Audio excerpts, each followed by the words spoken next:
గుంటూరు రాజకీయాలు మరోసారి వేడెక్కే సూచనలు కనిపిస్తున్నాయి. గుంటూరు మున్సిపల్ కార్పొరేషన్ ఎన్నికల ప్రక్రియ ప్రారంభానికి రంగం సిద్ధమవుతున్న వేళ మాజీ మంత్రి అంబటి రాంబాబు నేతృత్వంలో ప్రతిపక్ష నేతలు కమిషనర్ను కలిసి ఎన్నికల నిర్వహణపై తమ విన్నపాలను అందించడం రాజకీయంగా చర్చనీయాంశమైంది. ఎన్నికల ప్రక్రియ పారదర్శకంగా జరగాలని, అధికార యంత్రాంగం తటస్థంగా వ్యవహరించాలని ప్రతిపక్షాలు కోరుతున్నాయి. ఇదే సమయంలో కూటమి ప్రభుత్వం మాత్రం గుంటూరులో తమ బలం మరింత పెరిగిందనే ధీమాతో ముందుకు సాగుతోంది.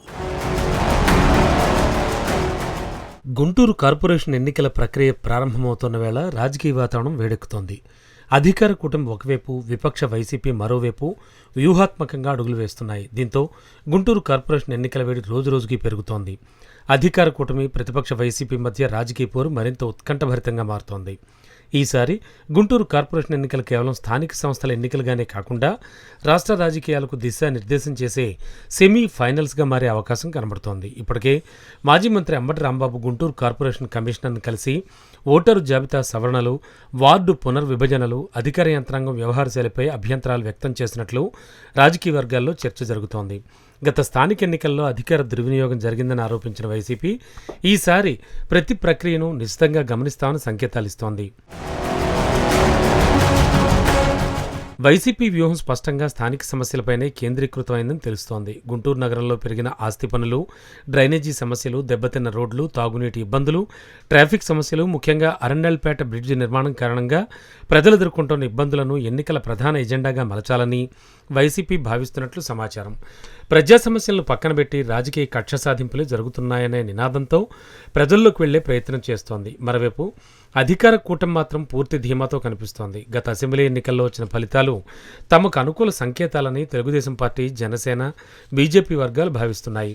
పట్టణ ఓటరు తమ వైపు ఉన్నారని, అదే వాతావరణం కార్పొరేషన్ ఎన్నికల్లోనూ కనిపిస్తుందని అంచనా వేస్తున్నాయి. ఇక నగరాభివృద్ధి, మౌలిక వస్తువులు, రోడ్ల విస్తరణ, ట్రాఫిక్ నియంత్రణ, నగర సుందరీకరణ, కేంద్ర రాష్ట్ర నిధులతో చేపడుతున్న అభివృద్ధి పనులను ప్రధాన ప్రచారాస్త్రాలుగా ఉపయోగించుకునేందుకు కూటమి సిద్ధమవుతోంది. ముఖ్యంగా కేంద్ర సహాయ మంత్రి పెమ్మసాని చంద్రశేఖర్ గుంటూరు నగరంపై ప్రత్యేక దృష్టి పెట్టినట్లు అధికార వర్గాలు చెబుతున్నాయి. కేంద్ర నిధులతో నగరాభివృద్ధిని వేగవంతం చేస్తున్నామని ప్రచారం చేసే అవకాశం ఉంది. అయితే అధికార కూటమిలో కూడా అంతర్గత రాజకీయాలు ఆసక్తికరంగా మారుతున్నాయి. గతంలో గుంటూరు కార్పొరేషన్లో 57 డివిజన్లుండగా పునర్విభజన తర్వాత వాటి సంఖ్య 76కు పెరిగింది. దీంతో కొత్త రాజకీయ సమీకరణాలు తెరపైకొచ్చాయి. ఏ వార్డులో ఎవరి సామాజిక బలం ఎంత, ఏ పార్టీకి కొత్త డివిజన్లు అనుకూలం అనే లెక్కలు వేస్తున్నారు రాజకీయ నేతలు. ఇక అభ్యర్థుల ఎంపిక కూటమికి పెద్ద సవాల్గా మారే అవకాశం కనబడుతోంది. ముఖ్యంగా టీడీపీ, జనసేన మధ్య సీట్ల సర్దుబాటు కొన్ని చోట్ల వివాదాలకు దారితీసే పరిస్థితి ఉందని రాజకీయ విశ్లేషకులు చెబుతున్నారు. పట్టణ యువతలో తమకు ఆదరణ పెరిగిందని భావిస్తున్న జనసేన గౌరవప్రదమైన వాటా కోరుతున్నట్లు సమాచారం. మరోవైపు టీడీపీ మాత్రం గెలుపు అవకాశాలను ఆధారంగా చేసుకుని అభ్యర్థుల ఎంపిక జరగాలని చూస్తోంది. వైసీపీ కూడా ఈ ఎన్నికలను చాలా ప్రతిష్టాత్మకంగా తీసుకుంటోంది.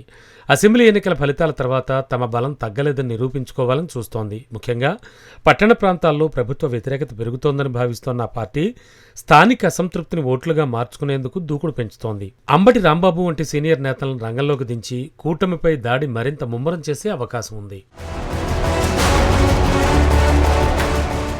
గుంటూరు కార్పొరేషన్ ఎన్నికలు కేవలం స్థానిక ఎన్నికలుగా కాకుండా రాష్ట్ర రాజకీయాలకు దిశానిర్దేశం చేసే రాజకీయ సమరంగా మారే అవకాశం ఉంది. కూటమి తమ పాలనపై ప్రజల మద్దతు కొనసాగుతోందని నిరూపించుకోవాలి అనుకుంటే వైసీపీ మాత్రం ప్రభుత్వ వ్యతిరేకతను ఓట్లుగా మలచాలని ప్రయత్నిస్తోంది.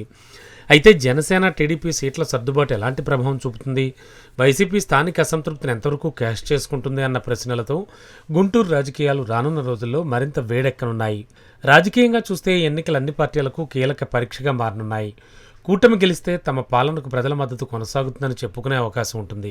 అదే సమయంలో వైసీపీ మెరుగైన ఫలితాలు సాధిస్తే ప్రభుత్వంపై పట్టణ ప్రజల్లో అసంతృప్తి పెరుగుతోందనే వాదనకు బలం చేకూరుతుంది. మొత్తానికి గుంటూరు కార్పొరేషన్ ఎన్నికలు ఇప్పుడు స్థానిక రాజకీయాలకి పరిమితం కాకుండా రాష్ట్ర వ్యాప్తంగా ఆసక్తిని రేకెత్తిస్తున్నాయి. స్థానిక సమస్యలు, కూటమి అంతర్గత సమీకరణాలు, వైసీపీ దూకుడు ప్రచారం, అభ్యర్థుల ఎంపిక, వార్డు పునర్విభజన ప్రభావం ఇవన్నీ కలిసి గుంటూరు రాజకీయాలు హీట్ పుట్టిస్తున్నాయి. రానున్న రోజుల్లో గుంటూరు నగర రాజకీయాలు మరింత రసవత్తరంగా మారే అవకాశాలు స్పష్టంగా కనబడుతున్నాయి.